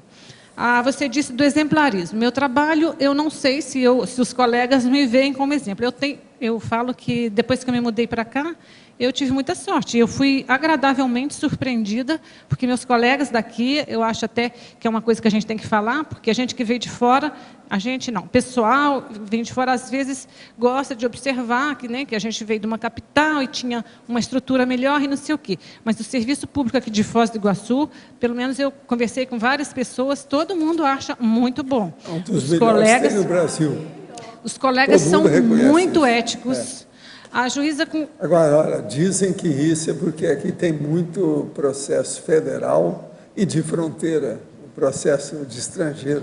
Isso mexe no ambiente. Mas em qualquer lugar, o que falta aqui em Foz é prestação de serviço manual. De baixo, né? Tipo construção civil. Mas de servidor, não. Eu tive na prefeitura para ver um negócio de PTU, tinha mais de 200 pessoas lá. Os servidores estavam impecáveis, pacientes, calmos, o ar-condicionado pifou, e eles lá, fora do horário, atendeu todo mundo. Eu fiquei ali e fiquei assim, muito surpresa e muito grata por estar num local onde tem responsabilidade, onde tem seriedade. Os meus colegas de trabalho também são muito sérios. A juíza, uma das juízas, ela trabalhou no Carnaval, trabalhou na Semana Santa. Todos os sábados e domingos o carro dela está lá. A gente fica com vergonha, porque ela trabalha muito mais do que todo mundo. Então, é um exemplo, assim, sabe, que eu não esperava, nunca tinha visto. Então, estou muito surpresa. Não sei se o meu trabalho é exemplar. Eu não gosto de falar da Conscienciologia nos locais. As pessoas sabem que eu sou daqui, sabem por que eu vim para cá, mas não se afinizam e respeitam, e eu também respeito elas. E eu faço o trabalho da melhor forma, de acordo com o que é exigido ali dentro. Marlene, obrigada. Você sendo funcionária pública, antes de você ser funcionária, quando você tinha uma ideia do que era. Quando você passou a ser, eu acho que em Belo Horizonte, né, onde você morava, o que mudou? O que você viu? Quais foram as surpresas, às vezes decepções ou surpresas agradáveis? O que mudou para você na sua visão de funcionário público antes e depois dentro do sistema? Olha, João Paulo, eu advoguei pouquíssimo tempo, assim que eu saí da faculdade, acho que foi menos de 2 anos, eu fiz concurso e comecei a trabalhar. Uma coisa que me irritava, me estressava, era a questão de aumentos salariais. Era uma coisa absurda, porque só se falava nisso. E eu pensava, gente, mas a gente já ganha razoavelmente bem, não precisa ficar... E as pessoas que estavam ali há muito tempo, porque queria pleitear salários. Inclusive, eu coloquei aqui, acho que em algum lugar aqui eu coloquei, porque isso era a coisa que mais me chamava a atenção. E eu trabalhava num local, não é no mesmo órgão que eu trabalho hoje, onde o trabalho era era menos trabalho. Por quê? Porque era no Tribunal Eleitoral. E lá, o Tribunal Eleitoral tem muito trabalho nos anos eleitorais, quando se tem a eleição. No ano fora da eleição, tem pouco trabalho. E aí as pessoas aproveitavam para estudar, para fazer outra coisa, durante algum tempo. Não vou dizer que era o dia todo. E eu ficava bastante preocupada com aquilo que eu pensava, mas eu tenho que dar a minha contraprestação, não posso ficar aqui lendo e recebendo valor X. E as pessoas que estavam lá há muito tempo pensavam, não, a gente ganha pouco, a gente tem que pleitear isso, pleitear aquilo. Tanto é que eu fiquei pouquíssimo tempo lá. Eu fiquei 1 ano e meio e fiz outro concurso, porque isso me incomodava bastante. Mesmo se não tivesse nada para fazer, as pessoas achavam que estavam trabalhando muito e ganhando pouco. Eu coloquei aqui a mania de pleitear direitos, especialmente aumentos salariais, por parte de servidores altamente remunerados. Eu fiquei pouco tempo lá, porque me aborrecia aquilo. A sua visão do funcionário, do servidor público, mudou muito depois que você entrou, ou você já esperava mais ou menos o que você conheceu depois que você entrou no serviço público? João Paulo tem de tudo. Eu tenho colegas espetaculares, intelectualizados, muito assistenciais, fazem qualquer coisa pelo trabalho, abrem mão de feriado. E tem aqueles que tiram licença para fazer plástica, entendeu? Tiram licença porque está com dor na unha, o cabelo caiu. Então, a gente já sabia dessas coisas. Entendeu? Aí você é que vai fazer o que você acha que... Eu fazia a minha parte. Eu, quando fiz uma cirurgia, fiz nas minhas férias. Fiz cirurgia de miopia. Eu nem quis pegar licença, porque eu achava que não era tão necessário. Eu tinha um grau muito alto de miopia, queria fazer, mas não queria tirar licença para aquilo. Então, quando eu estou gripada, eu vou trabalhar. Eu nunca tirei licença por causa de gripe, por causa de resfriado, e nem por causa de nenhuma cirurgia. E outra coisa também, você veio falar aqui sem o xador. Você já viu a blusa dela hoje? E não veio com o xador, não veio com nada. Deixei o quê? Islamismo.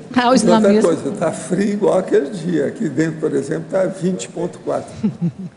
Tá bom, o professor pegou no meu pé. Tá bom, professor. Ela está ocidental. Não, mas a blusa dela chama atenção. Você já viu a blusa? Ué, tem que... Aqui está no local de poder, né, professor? O que é isso aqui, afinal de contas? E público também. No local do poder e público. O tertuliário é aberto. Marlene, página 44.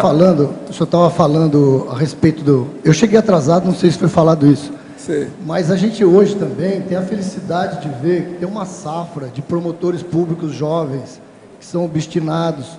Aquele juiz de Mato Grosso que está sendo perseguido, que anda com segurança, praticamente abriu mão da vida dele. Então, a gente tem ainda alguns exemplos de servidores públicos, né, professor? Não sei se o senhor concorda, que se dedicam, como ela falou aí, entendeu? De modo geral, é bem complicado. Mas a esperança é a última que dessoma. A gente teve até um exemplo lá na nossa cidade, que nós fomos na Receita Federal para retirar o certificado digital. Que agora as empresas, para emitir nota fiscal digital, precisam de um certificado digital. E tem toda aquela burocracia. Quando nós chegamos lá, o auditor estava de cara amarrada, todo fechado, procurando pelo em ovo, arrumando um monte de coisa para a gente voltar, não era na mesma cidade. E a gente observou uma chefe lá, que era totalmente assistencial, professor. Todo mundo que sentava com ela, a energia dela era boa. Eu e minha esposa começamos a perceber. Aí, a hora que o negócio enroscou ali, que a gente começou a trabalhar a energia, porque ele estava criando problema, ela levantou, veio, resolveu, acertou tudo para nós e a gente foi embora. Então, o meu sogro, ele tem uma frase muito interessante com essa questão do funcionário público. Ele diz assim: aqueles que trabalham errado dificultam para facilitar. Então, tem aqueles que dificultam porque querem que a coisa role de um outro jeito. Ali o processo dela foi o contrário. Ela estava aberta e facilitando para todo mundo. Então, não era um caso isolado ali. Parecia que a personalidade dela era assistencial, entendeu? Você percebia pela energia dela, uma pessoa doce, era chefe do posto da Receita. Então ainda tem gente ainda que tem uma índole boa dentro do processo. Tem bastante gente ainda, eu acho, né? Não sei se o senhor concorda com isso. Eu admito a humanidade e entende? E faço assistência. Eu acho que o negócio é que todo mundo vai evoluir. A gente tem que ter paciência, né, por enquanto. Que parece que essa safra nova, principalmente tem muitos juízes e promotores públicos novos, que não sei se são intermissivistas, não sei, Agora, mas tem uma a média que não é boa. Aí eu concordo. É a média. Concordo. O processo é a média. Concordo. Sim. Vocês não viram agora o Supremo Tribunal Federal, o povo brigando uns com os outros, o juiz é o top da história? Que vergonha aquilo tudo. É o desembargador agora envolvido em todo o escândalo aí, né? E outra coisa, eles mesmos ficam combatendo aquelas pessoas que querem arrumar. Tem uma aí que está querendo ajudar, a tal Calmon, e todo mundo contra ela. O Brasil é fogo, está difícil. Não é fácil, como o senhor fala. O processo de corrupção não está fácil. Aquilo que eu estava falando aqui no início foi antes de você chegar, que a Aquino aí, que é uma jornalista, falou. O mal do Brasil são 3 coisas, né? Sérias, né? É o mensalão, o cachoeirão e o senadão. E outro dia eu vi na TV aqui... Bem português brasileiro, né? Que Foz do Iguaçu, eles estavam comemorando 15 dias sem homicídio. Vê se pode uma coisa dessa. 15 dias. Na televisão o delegado está dizendo, nós estamos já com 15 dias sem homicídio. Quer dizer, parece uma coisa, como o senhor fala, a baratrosfera aqui não morreu ninguém em 15 dias. Complicado, né? Eu acho positivo. Marlene, página 44, binomiologia, do primeiro binômio, destemor, cosmoético, ousadia evolutiva. O que você quis enfatizar esse binômio dentro desse contexto aqui? Aqui foi em homenagem... Veja lá na condutologia, na página 46, o item 5 eu coloco destemor profissional. O juiz com a cabeça a prêmio por milhões ao combater firme e corajosamente o crime organizado em região fronteiriça. Esse juiz, eu acho que não há problema, porque todo mundo sabe, ele se chama Odilon de Oliveira, e ele é uma pessoa que desde 2003 não tira férias, ele vive com 7 policiais federais dentro da sua casa, porque ele está condenado pelo tráfico, existem pessoas que pagam mais de 1 milhão pela sua cabeça. Ele não abre mão de forma alguma, ele acha que o trabalho dele é uma missão e ele acha que se morrer por causa disso, não tem problema, que ele terá feito o melhor que ele pôde. Então, ele já morou dentro do fórum 3 meses, porque achava mais seguro.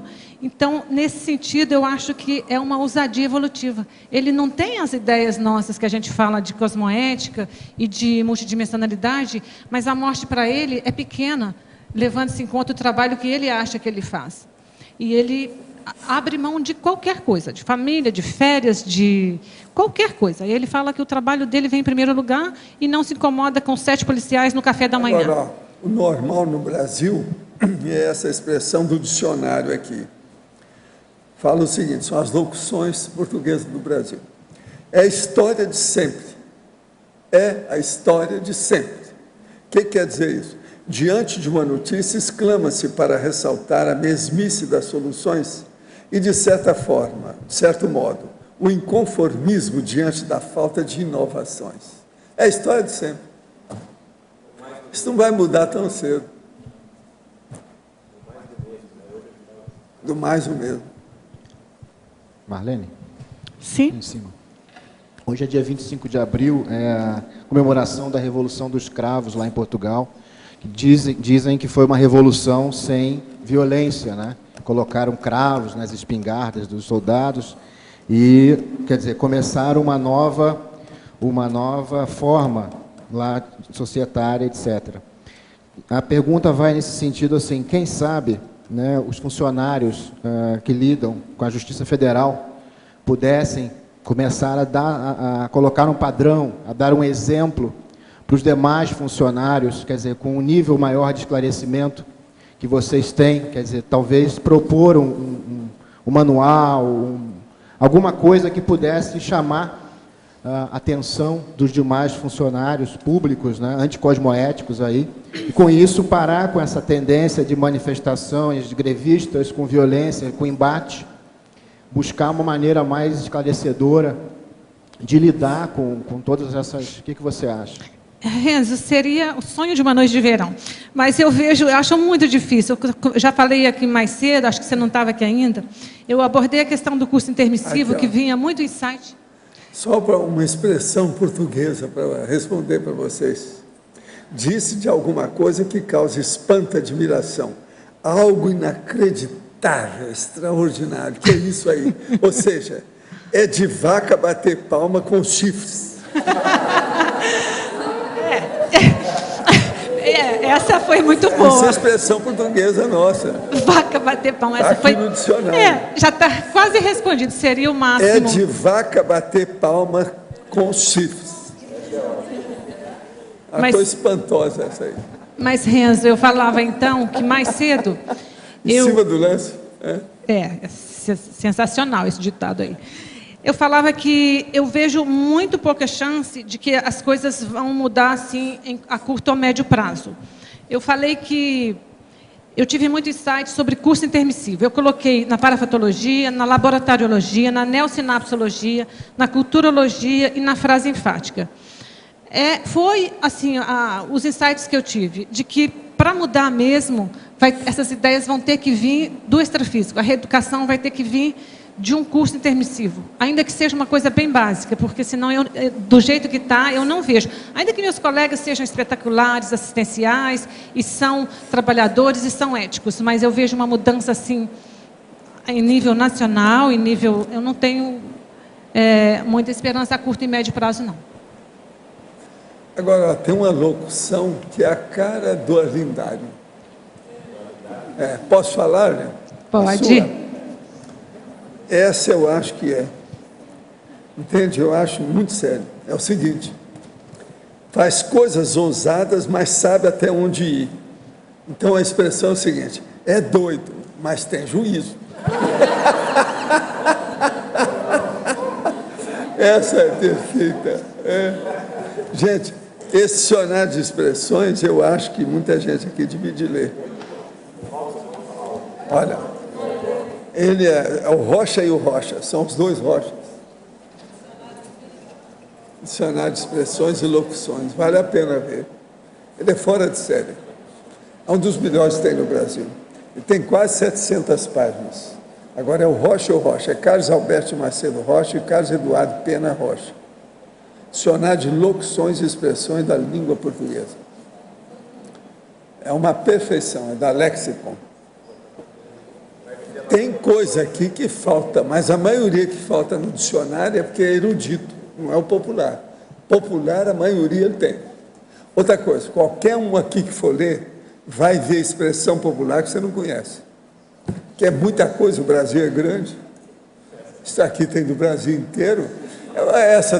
Quem é que conhecia essa do chifre da vaca que bate palma?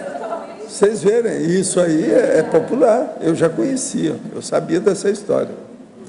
Agora, tem muito disso. Pois é. É doido, mas tem juízo. Aí, olha lá. A panca.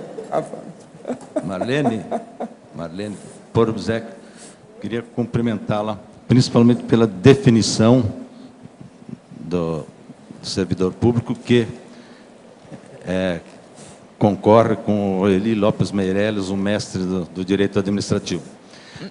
Mas eu queria, queria perguntar algo na polinomiologia. Quando você fala ali nas... Eu não estou te ouvindo. Na polinomiologia, quando fala nas vantagens eventuais, etc., adicional de insalubridade, noturno, gratificação de substituição e abono de permanência. Eu queria saber se nessas vantagens eventuais estão incluídas as famosas diárias. Não sei se ainda se pratica muito uso desse meio de aumento de salário. Eu vou falar o que eu anotei aqui. Vantagens, eventos, depois eu respondo para você o que eu acho, porque isso aí depende de cada órgão. Tá? A questão das diárias. Ainda é muito usual no Senado, no Congresso Nacional. O que eu acho um equívoco, porque se as pessoas se candidataram a um cargo e sabem que aquele cargo vai ser exercido naquela cidade, ou seja, Brasília, eles têm que se mudar para lá para sempre, até aquele cargo, até que eles ou saiam, ou sejam exonerados, ou que terminem aquele cargo.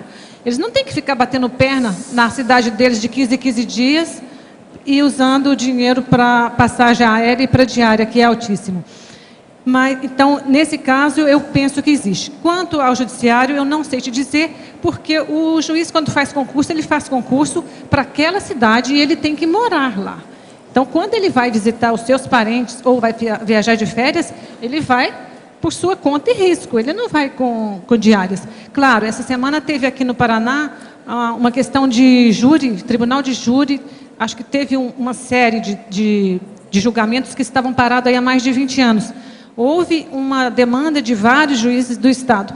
É claro, esses vão se deslocar das suas cidades, vão para Curitiba ou para outro local, e aí eles vão receber, sim, as diárias e as passagens, que é super justo. Agora, se está dentro das vantagens eventuais, sim, passagem aérea e diária estava aqui, mas não são todos os cargos. Conforme eu te falei, ainda é uma coisa muito corriqueira para os deputados e senadores. Bom, você quer que fale sobre adicional de insalubridade? Não, é só essa questão da diária, porque eu convivi uma época que era muito usado essa maneira de aumentar, já que não é possível aumentar o salário de outra maneira, os vencimentos, então se dava diárias. E houve um caso até que eu conheci que uma pessoa recebeu 32 diárias no mês. Aí apenas a chefia mandou eliminar uma para entrar dentro da lei, mas não houve nenhuma repreensão. Foi no mês de fevereiro. 32 diárias no mês de fevereiro, e o ano não era bissexto. No mês de 31 mesmo. Eucardio, ainda existe. Você ganhou 4 a mais. Mas é que hoje também a gente vive na era da tecnologia, né? Tem formas de aumentar o salário dentro dessa tecnologia. Não sei se você viu, há cerca de 3, 4 meses, houve um escândalo em São Paulo porque colocaram auxílio tablet. R$ 2.500 para cada juiz de auxílio tablet. Aí é o tablet. Então, quer dizer, é o iPad. Aí a sorte é que tem muitos juízes que não aceitam. Eles falam, eu já tenho o meu, muito obrigado. Mas tem muitos que aceitam. Sim, sempre aparecem coisas novas para... Aparecem coisas novas, não são mais só diárias e passagens. Tem sempre uma coisinha nova para ser utilizado. Professor, o que mais assustou nesses últimos tempos, pegando o gancho dele, foi o cartão. O que mais nos impressionou também nesses últimos tempos foi o tal do cartão cooperativo que surgiu lá no Lula. Né? Aquilo ali era uma aberração. Né? É um cartão de crédito sem limite para a mulher gastar, para todo mundo gastar, um negócio a fundo perdido. O que mais me impressionou nesses últimos tempos é esse cachoeirão. Ele dominou o Brasil inteiro. O homem estava substituindo o Roberto Marinho, que ele era o presidente da República. Até o momento, esse cachoeira. Olha, está mandando em todo mundo, tudo quanto é estado. Grampo telefônico, telefônico, tudo. Senador, deputado, colocava o povo empregado, tirava a pessoa. Até grampo telefônico, ele pegava a conversa de quem ele quisesse. Esse cachoeira está substituindo o Roberto Marinho. O Roberto Marinho pela informação e o cachoeira pelo jogo do bicho. Quer dizer, olha os bichos, olha o poder do bicho. Por isso que eu falo, vocês precisam ter cuidado com bichos, tá? Os pets, animais domésticos. E esses dias, professor, eu vi na internet também uma comparação da revista Veja, se eu não me engano, do ano que foi a eleição do Lula. Lá atrás já tinha uma manchete dele com envolvimento com um cara do PT. Não é coisa nova, não. Isso aí já tem 10 anos atrás. São só 16 anos que já falaram. Tem um cara que não é de hoje, não. Falou. Faz 16 anos que ele está funcionando assim. Quer dizer, por isso que eu falo, ele é o Roberto Marinho, que eles falavam que o maior presidente do Brasil era o Roberto Marinho quando ele existia, porque saía governo, entrava governo, ele continuava mandando. Cada Globo, Rede Globo, etc. Tal. O Roberto Marinho morreu, apareceu esse cachoeira. Atualmente é o cachoeira que é o presidente do Brasil. Manda em todo mundo. É o mandão, é o chamado manda-chuva. É impressionante, 16 anos que eles acham que o homem é assim. 16 anos, vocês sabem, é antes do Lula. Quer dizer, ele começou na época do Fernando Henrique. Oi. Estou ligando. Na fatologia, na página 42, na 4ª linha, tem a compicharia. Você pode falar um pouquinho? A cupincharia é a comparsaria, é o grupo de cupinchas, é o somatório de malfeitores potencializando os megatrafares. Se você quiser um exemplo, você coloca aí no Google, Marcos Valério ou Carlinhos Cachoeira. Vai ser igual um dicionário analógico. Vai vir um monte de nome junto. Dicionário analógico, é a cupincharia. E também na fatologia, na última linha da página 42, a exposição de símbolos religiosos que a gente públicas. Você podia falar mais um pouquinho? Sim, a gente tem até no Supremo, né? Qualquer lugar tem o crucifixo estampado para quem quiser apreciar.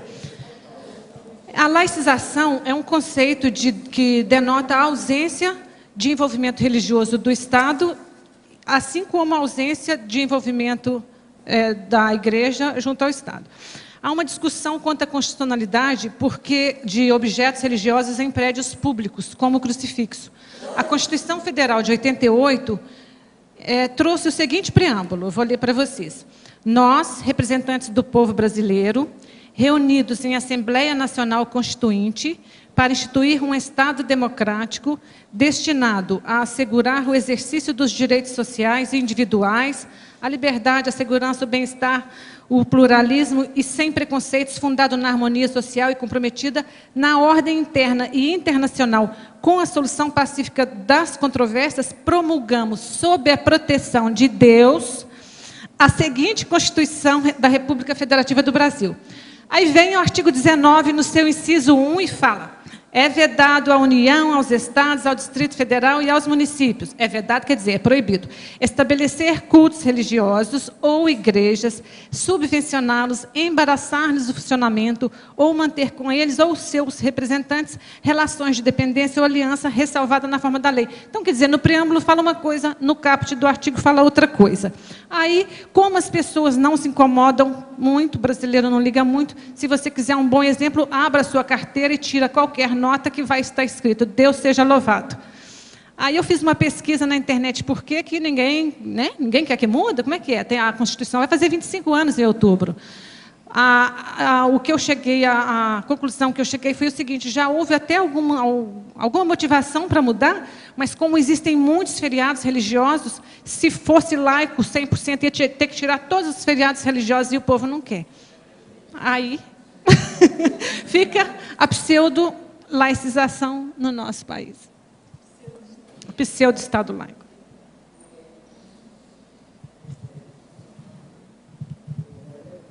Oi? Eu não reparei aqui, não sei se você não colocou, pode ser que tenha passado, eu não vi. Você não colocou aqui o termo funcionário fantasma, colocou não? O Loche já sugeriu, não coloquei. Tá. É que já está tão grande, mas eu falei com ele que a Rosa é que manda. E tem um outro termo, pelo menos lá em São Paulo, que se usa muito, não sei se é aqui, em Minas, o professor lembra, chamado os aspones. Aspone, mas aí é muito, eu não acho, não, eu acho vulgar. Este eu acho vulgar. Não, mas você pode colocar como de porcaria. Não, esse nem a Rosa querendo. Eu não quero, eu não assino. Escreva o seu, esse não.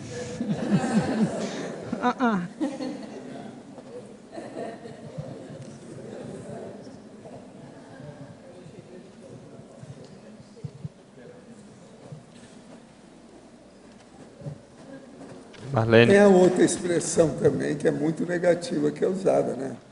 Manda quem pode, obedece quem tem juízo. Essa está aí na... Essa você fala. Essa foi indicação de um colega também, da equipe de verbetografia. Mandou você colocar.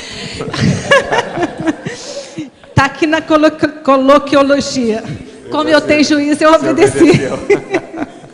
Manda quem pode, obedece quem tem juízo. Isso são resquícios, né, do regime ditatorial. Agora, outro nome que eles gostam de falar também são as tetas da República. As tetas do governo. Mamar nas tetas. O melhor é a teta da República, que é aquela dona que aparece como a República. Tem até na nota. Então, mas são as tetas dela. Marlene. Sim. Mamando nas tetas da República. É assim que eles falam. É igual a criança. Marlene, aqui no ar. Pois não. Queria só pontuar essa questão, por exemplo, aqui, ó, de salário de servidor público, dá um depoimento meu. Eu sempre avaliei também, sempre critiquei, achando que o servidor ganha demais e tal, mas a minha comparação sempre foi em relação ao salário da iniciativa privada. E se a gente fizer uma comparação só nesse foco, realmente o servidor ganha muito. Mas, depois de um tempo, eu cheguei avaliando, de avaliar, eu vi que, na verdade, eu acho que é o contrário, quem ganha pouco é a iniciativa privada. Não dá para generalizar, dizer que todo mundo ganha o que é merecido, se é pouco, se é muito. Mas não existe, por exemplo, uma empresa na iniciativa privada que tem, por exemplo, 90%, 95% da sua arrecadação destinada a pagamento de salário, como acontece hoje no governo federal, estadual. E hoje eles estão, por exemplo, totalmente comprometidos com o pagamento de salário. Eles não têm, vamos dizer assim, verba para fazer muitas outras coisas, a não ser pagar salário de funcionário público. Então, a minha conclusão é assim, o país ele é muito mal gerido, entendeu? Os administradores são muito ruins nesse sentido. Então, acaba transparecendo, por exemplo, que o salário do funcionário é o problema, do funcionário federal, é o problema maior e só esse que existe, entendeu? Então, eu acho que hoje existe muito má gestão, hoje, no governo federal, estadual, onde quer que seja, em função desses, vamos dizer, desses valores, desses montantes comprometidos só com o pagamento de salário. Não sei o que você acha a respeito, você já pensou nisso? Sim, Ronaldo, né? Está falando? Já pensei sim, e eu ouço muito isso também, que a questão não é que o servidor ganha muito, é que o empregado seletista ganha pouco. Hoje em dia, de alguns anos para cá, o salário ficou bastante estável, não tem essa discrepância.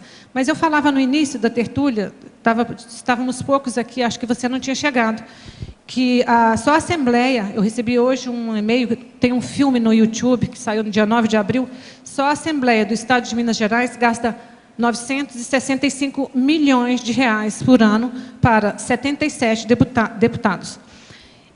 E eles... Você chega lá, a repórter chegou às 15 horas, não tinha ninguém no local. São Paulo tem 94 deputados e gasta 300 milhões de reais a menos. Então, o que eu realmente acho que acontece é essa má gestão. É isso que você está falando. O empresário está por aqui, de tanto pagar imposto, não aguenta, não suporta mais. Por isso é que há tanta clandestinidade. Muita gente, a maioria das pessoas hoje trabalham sem carteira assinada. E o dinheiro se esvai para locais onde a gente tem uma ideia, mas não é especificamente para o salário do servidor. É para um monte de coisa. Esse negócio aqui da Assembleia, isso aqui me chamou muita atenção, porque são 300 milhões a mais do que um estado como São Paulo. É bom eu falar um caso que eu já mostrei aqui, que aconteceu conosco no Instituto no Rio de Janeiro. Porque existe um aspecto muito positivo no funcionalismo público, que é selecionar o nosso povo, principalmente os professores. O funcionário que entra e que tem má intenção, ele não aguenta ficar no Instituto. Então, o caso aconteceu e eu cantei a pedra antes de acontecer. Então, a moça, muito inteligente, ótima para dar aula, o máximo. Eu acho que teve gente do Rio que deve ter conhecido até essa moça. Aí ela chega lá e fala que ela ia prestar um exame, num concurso no Rio, para ser inspetora de imposto de renda, aquele negócio todo. Estou certo, imposto de renda. Ela entrou, passou nos primeiros lugares. Eu, então, vi aquela situação e falei assim, ela agora não vai ficar aqui. A repartição que ela entrou não vai deixar ela ficar aqui. A consciência dela não vai. Toda vez que ela me olhar, toda vez que olhar o Instituto, toda vez que ver a aula que vai dar, ela não vai aguentar ficar aqui. Mas foi dito e feito. O que aconteceu? Tudo está caminhando bem, quando, daí a pouco, passam 1, 2 semanas lá, e mais um pouquinho, ela apareceu com um carro novinho do ano. Ela não tinha carro antes, entende? Daí a pouco, eu falei assim, então, como é que está? Eu falei assim, olha, eu estou gostando do meu emprego, muito bom. Agora, eles já me falaram para me amainar, ficar mais tranquilo e que eu tenho que enricar. Foi o nome que ela falou, ela não falou enriquecer, ela falou enricar. Porque todo mundo lá fica rico, mas tem que seguir dentro das manobras da repartição. E eu estou agora pensando se eu fico ou se cai fora. Aí eu falei com a turma, ela vai cair fora da gente, vai ficar lá, eu garanto, por causa do carro novo que ela comprou. Foi batata. Nunca mais eu vi essa moça. A partir daquele dia, assumiu. Já deve estar riquíssima hoje, deve estar para as Arábias, né, fazendo viagem. Professor, o senhor falando desse caso aí, e houve duas perguntas, né? Perguntando sobre o amparo de função negligenciado na fila de espera. Eu não sei se eu expliquei bem, mas agora o professor Valdo acabou de dar um exemplo. O amparo dessa aí ficou na fila de espera, deve estar até hoje. É. Agora você veja, isso é bom para selecionar o nosso povo. Outra coisa que é muito bom para selecionar professor nosso, era quando a gente tinha 4 estágios lá, nos cursos do Instituto, quando chegava no terceiro, que a pessoa começava a estudar o que era cosmoética, ela desistia. No quarto, ela não aparecia mais. Tinha um monte de funcionário assim. Eu observei, vi tudo. Entende? A gente cantava a pedra antes, ele não vai aguentar ficar aqui. Porque toda vez, olha para a gente, olha o Instituto, vê os assuntos, fala em cosmoética, aquilo bate na cabeça dele, ele sabe que está errado. Então, o melhor é ficar livre da gente. É uma seleção. Nisso, o funcionalismo público é bom. É uma das coisas boas do funcionalismo público, que eu acho. Olha lá, uma querendo perguntar. É terrível, mas é verdade. Nesse mesmo sentido, a minha pergunta, não sei se você já respondeu, que eu sou retardatária, da crescendologia, a penúltima linha, sobre a cosmoética destrutiva.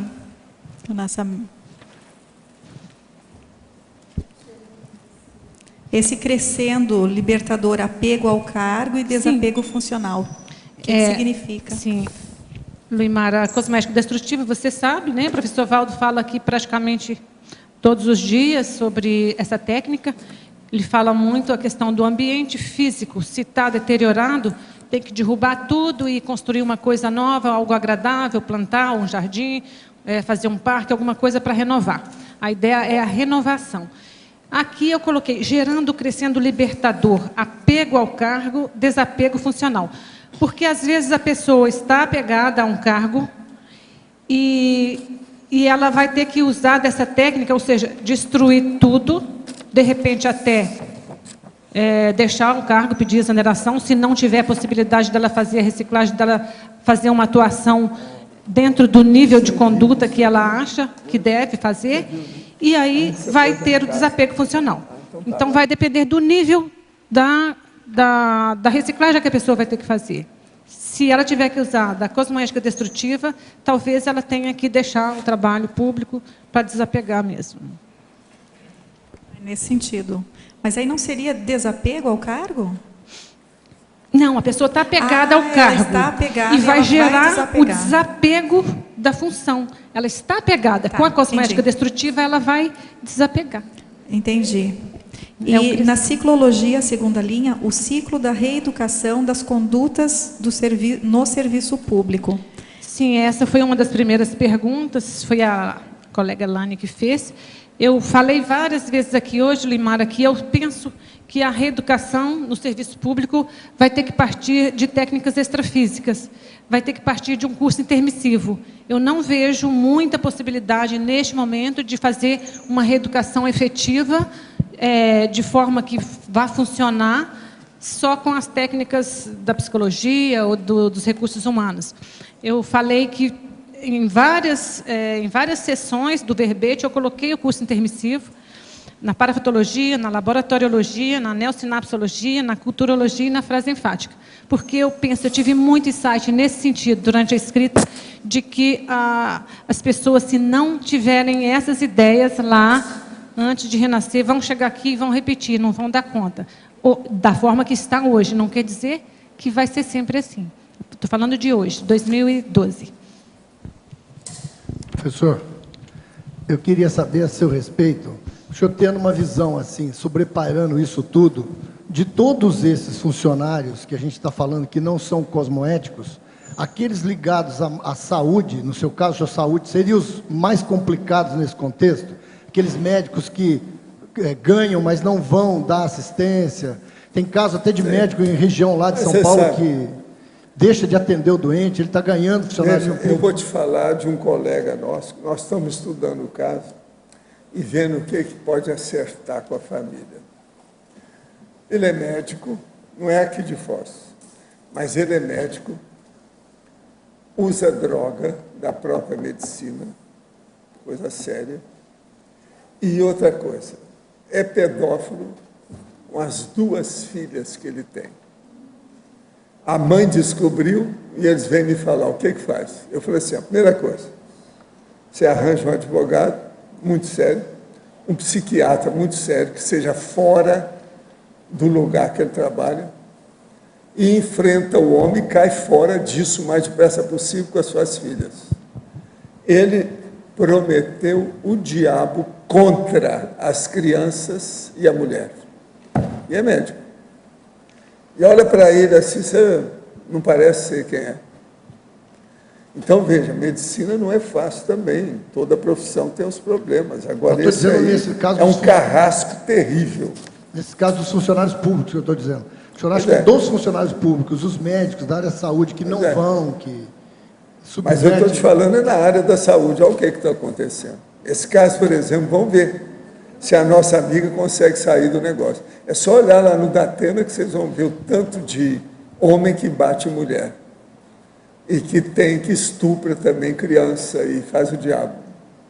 Agora, as meninas são lindas, dele, filha dele. E, tudo calada. As 2 meninas e a mulher calada. Então, eles me falavam assim, você tem que arranjar advogado e arranjar. Não, porque ele falou que mata a gente, que não sei o quê. É sempre assim. Entende? Eles sempre ameaçam. Agora, é medicina. Esse aí é medicina. Um homem de amor, cheio de vida. Essa está cheio de gente perturbada em todas as profissões, inclusive na área da saúde. A gente tem que abrir o olho, o tempo todo. Nós estamos fazendo força para ver se melhora isso aí. Lá em São Paulo teve uma época que os governadores ou prefeitos iam dar uma olhada no horário dos médicos e muitos nem iam, ensinava lá e embora para casa. Teve um caso de um médico lá em Jacareí que ele ia para a academia. Ele ia para a academia, professor. Ele ia lá, assinava o ponto dele e ia para a academia. Quer dizer...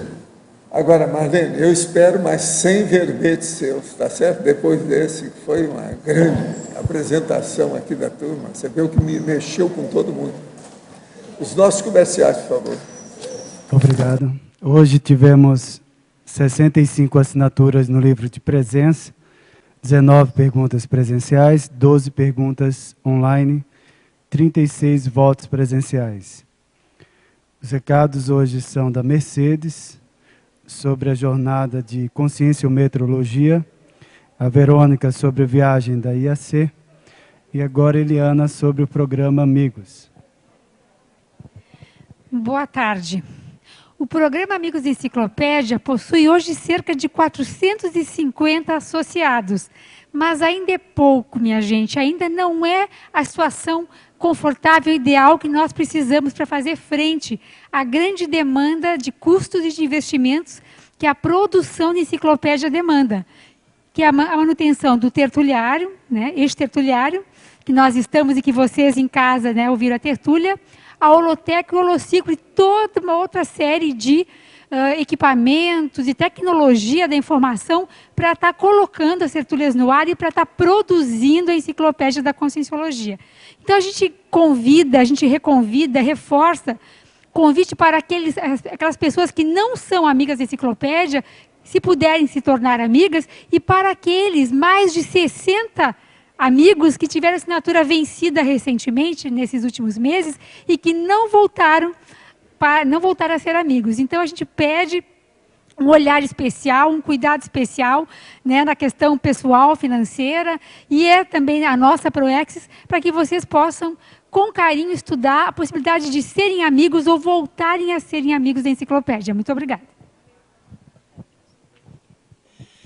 Buenas tardes a todos. La Asociación Internacional de Concienciometría Interasistencial CONCIUS invita a ustedes a la primera Jornada Internacional de Concienciometrología, que tendrá lugar en Foz de Iguazú durante los días 6, 7 y 8 del mes de julio del 2012. Vengan a recorrer con nosotros el camino de la armonización y expandir sus horizontes intraconcienciales. Visite nuestra página web www.concienciometro.org www.concius.org.br. Informaciones e inscripciones en la recepción del CAEC. Prefijo de Foz de Iguazú 45. Teléfono 35252652. Email caec@caec.org. No se pierda este acontecimiento. Obrigada. Muchas gracias. Boa tarde a todos. Estou aqui para convidar mais uma vez vocês para a viagem IAC 2012. Este ano vamos estar na Itália, França, Finlândia e Portugal. Tem pessoas que em 2008 deixaram de fazer a viagem da Finlândia e depois ficaram com muita vontade, então é um momento para aproveitar, porque não teremos essa viagem provavelmente nos próximos 4 anos, incluindo a Finlândia. Tá? Nós ainda temos algumas inscrições com preço promocional até os primeiros 15 inscritos. Falta pouco para chegar nesse nível, então aproveite. E temos já o bloqueio da passagem internacional de grupo, que pode ser adquirida na Frontu, em Foz do Iguaçu, através do e-mail também com a Idiana. O preço da passagem aérea está muito bom, aquela que vai a Guarulhos, Roma e depois Lisboa a Guarulhos. Mas nós precisamos também adquirir a passagem para a Finlândia. E, nesse sentido, precisamos que a aquisição seja feita logo para garantir espaços no mesmo voo para o grupo todo. Então, as pessoas que estão ainda em processo de inscrição, pedimos para que elas finalizem o quanto antes. Obrigada e esperamos contar com a sua participação.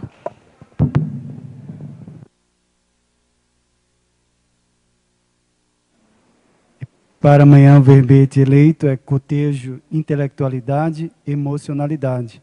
Especialidade, contrapontologia. O autor, professor Eucárdio de Rosso.